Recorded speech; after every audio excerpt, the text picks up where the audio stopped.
Halo teman-teman sekalian, ketemu lagi dengan saya Dedi Sito dalam kursus bahasa Spanyol. Oke teman-teman, selamat menyaksikan.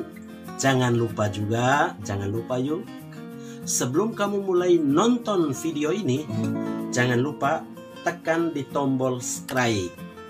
Tombol subscribe. Tekan di tombol subscribe, lalu like, lalu share, compartir, bagikan ke teman-teman kamu biar makin banyak orang mengenal bahasa Spanyol. Kali ini saya akan menyapa kalian semua lewat lagu. Kamu sudah mengenalkan ucapan-ucapan selamat, buenos dias, buenas tardes, buenas noches. Ketika kamu ketemu dengan teman-temanmu atau dengan siapa saja, kamu bisa menyapanya dengan sebuah lagu. Buenos días amigos, ¿cómo están? Muy bien. ¿Y tus amistades cómo van? Muy bien.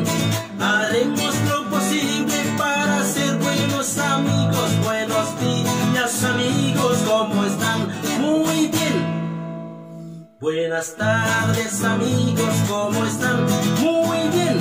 ¿Y tus amistades cómo van? Muy bien.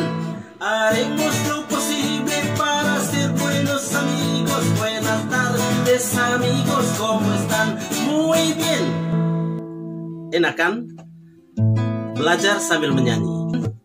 Ayo kita lanjut ke bagian berikut. Oke teman-teman, kali ini kita akan belajar tentang dua tema. Tanda-tanda baca, los signos ortográficos, tanda-tanda baca dalam bahasa Spanyol, lalu jawaban-jawaban ketika orang mengucapkan terima kasih. Mengucapkan terima kasih karena ada sekian jawaban yang bervariasi. Lalu saya juga akan meninggalkan beberapa kosakata yang penting sekali untuk dihafal. Oke. Dalam bahasa Spanyol ada tanda-tanda baca yang digunakan pada awal dan juga pada akhir kalimat secara bersamaan. Bayangkan secara bersamaan. Seperti tanda tanya dan juga tanda seru. Kalau dalam bahasa Indonesia, tanda tanya itu biasanya hanya di akhir kalimat saja. Sementara itu, kalau tanda tanya dalam bahasa Spanyol itu dibubuhkan pada awal dan juga pada akhir. Tetapi posisinya kebalikan. Nanti lihat yang di sini yuk. Lalu begitu juga tanda seru. Kalau tanda koma itu masih seperti biasa, el punto y coma, titik koma. El punto itu tanda titik. Lalu los dos puntos, titik dua. Lalu el paréntesis, tanda kurung. Lalu las comillas, tanda petik. El guión itu garis datar, garis penghubung. Ada juga yang namanya el guión bajo, garis bawah. Lalu ada juga yang disebut dengan los signos de admiración. Itu yang dibilang tanda seru. Maka ditulis satunya ke atas begini bagian awal, lalu yang bagian akhirnya seperti biasa. Oke.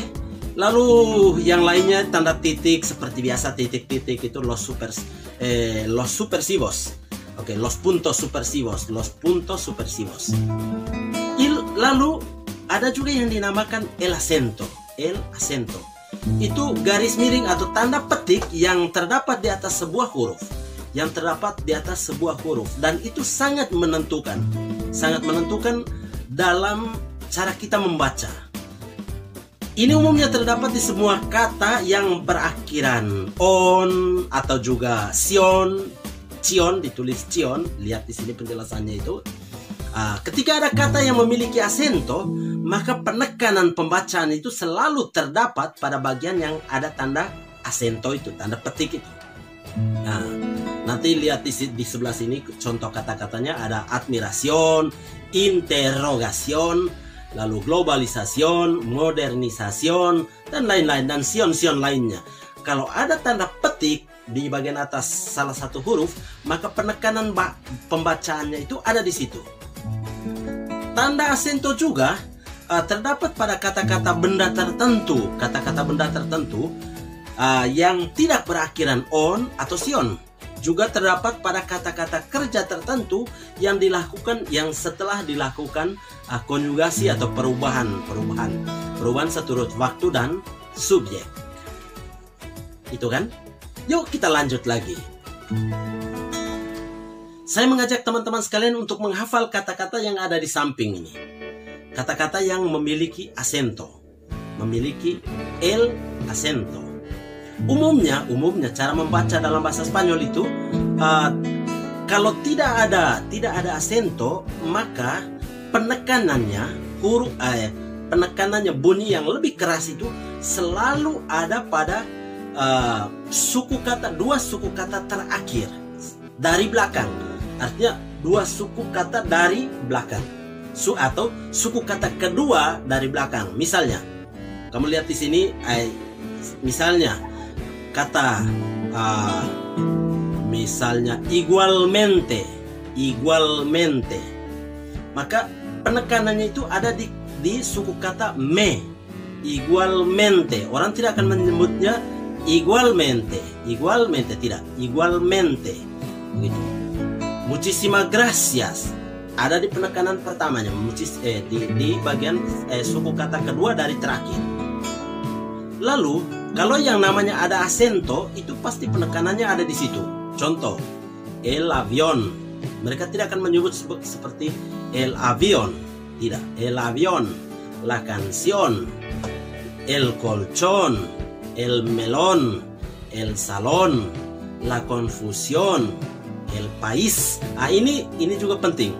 Kalau satu kata itu diakhiri huruf S atau D atau R, maka penekanannya itu umumnya berada di bagian akhir, suku kata yang terakhir.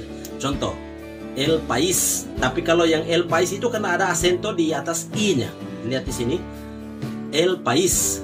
Lalu el micrófono karena ada acento di atas o, el micrófono. La modernización, el artículo. Oke. Hafal kata-kata yang ada di samping ini, dan itu menambah perbenaran kata kalian semua. Kamu sudah mendengarkan ucapan-ucapan terima kasih? Biasanya di video-video saya sebelumnya saya lampirkan ucapan terima kasih. Ketika orang mengatakan gracias, apa jawaban kita? Kalau di Indonesia kita bilang sama-sama, terima kasih, sama-sama.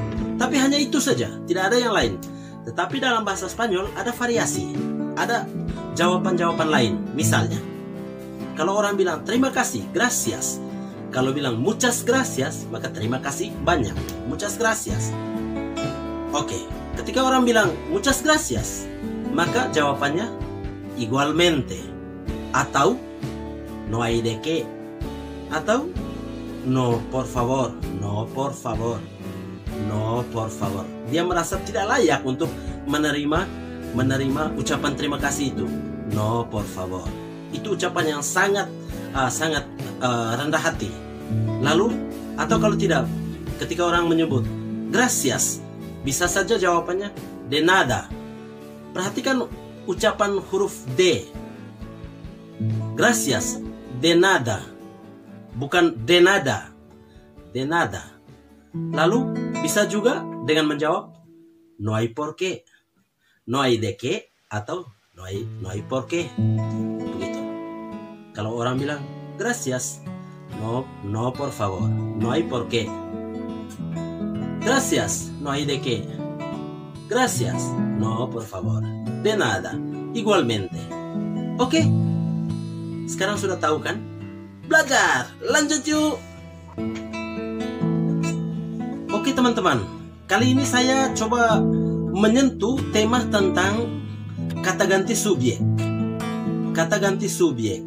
Dalam bahasa Indonesia kita mengenal saya, engkau, dia, kami, kita, mereka, Anda.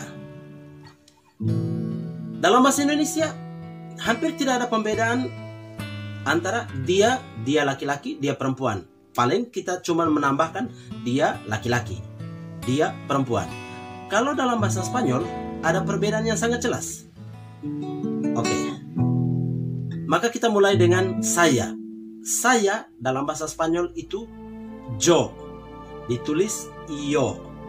Dibaca yo. Dan ini penting sekali perbedaan antara Spanyol yang ada di Spanyol dan Spanyol yang ada di Argentina atau Spanyol yang ada di Chili atau yang ada di Ekuador. Kalau di Spanyol mereka menyebutnya yo. Mereka menyebutnya yo. Sedangkan kalau di Argentina kami menyebutnya yo. Jo, seperti huruf J, jo. Jadi saya jo. Engkau tu. Tu. Ini perbedaan lain lagi. Kalau di Spanyolnya Spanyol, mereka menggunakan kata tu. Sedangkan kalau di Argentina, kami menggunakan kata vos. Kami tidak pernah menggunakan kata tu kepada orang yang usianya setara atau lebih sedikit. Kami hanya menggunakan kata vos. Sedangkan kata tu bisa digunakan hanya untuk usia di bawah dari umur kita. Tetapi kata tu jarang sekali kami gunakan. Kami lebih menggunakan kata vos. Lalu kata dia. Lihat yang di sini yuk. Kata dia. El. El untuk laki-laki. Ella untuk perempuan. El untuk laki-laki. Ella, double L, ella untuk perempuan. Perhatikan untuk pengucapannya. Bahkan di Argentina pun ada perbedaan pengucapan yang double L. Misalnya, kalau di provinsi tempat saya tinggal, kami menyebutnya ella, seperti seolah-olah huruf Y, ella. Tetapi kalau yang di ibu kota negara, mereka menyebutnya ella, eza, eza. Seolah-olah bunyinya antara J dan gabung dengan Y, ella. Perbedaan lain misalnya, kalau ada kata yang tulisnya double L, lluvia, lluvia, L-U-V-I-A, lluvia, la lluvia yang artinya hujan. Kalau di provinsi tempat saya tinggal, kami menyebutnya lluvia. Sementara orang yang berada di ibu kota negara Argentina dan ada beberapa provinsi lainnya, mereka menyebutnya lluvia. Lluvia. Bunyi Z. Lluvia. Oke. Yo, vos atau tu sama saja, cuman perbedaannya di Spanyol mereka gunakan tu, kami di sini menggunakan vos. Lalu el untuk dia laki-laki, ella untuk dia perempuan. Perbedaan di pengucapan. Sekarang lanjut ke kata ganti. Kami atau kita. Mereka hanya menggunakan satu kata, nosotros. Nosotros. Lihat yuk tulisannya. Nosotros. Lalu mereka, ellos. Ellos. Di sini perbedaannya. Kalau orang yang berada di ibu kota negara Argentina, mereka menyebutnya ellos. Ellos. Kami ellos. Ellos. Oke, sekarang lanjut. Kalau orang di Spanyol, mereka untuk menyebut kata Anda sekalian, mereka menggunakan kata vosotros. Vosotros.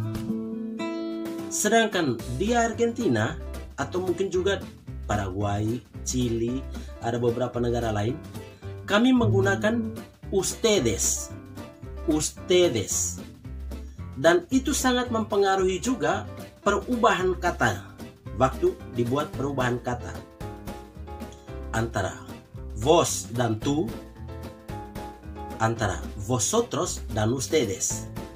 Kalau vos itu padanannya dengan tú, lalu vosotros padanannya dengan ustedes. Oke, mantap kan? Setelah ini, dalam video berikutnya, saya akan menjelaskan tentang to be yang dalam bahasa Inggris bilang to be. Maka dalam bahasa Spanyol disebut ser, kata ser. Ser. Oke teman-teman, sampai jumpa di video berikutnya.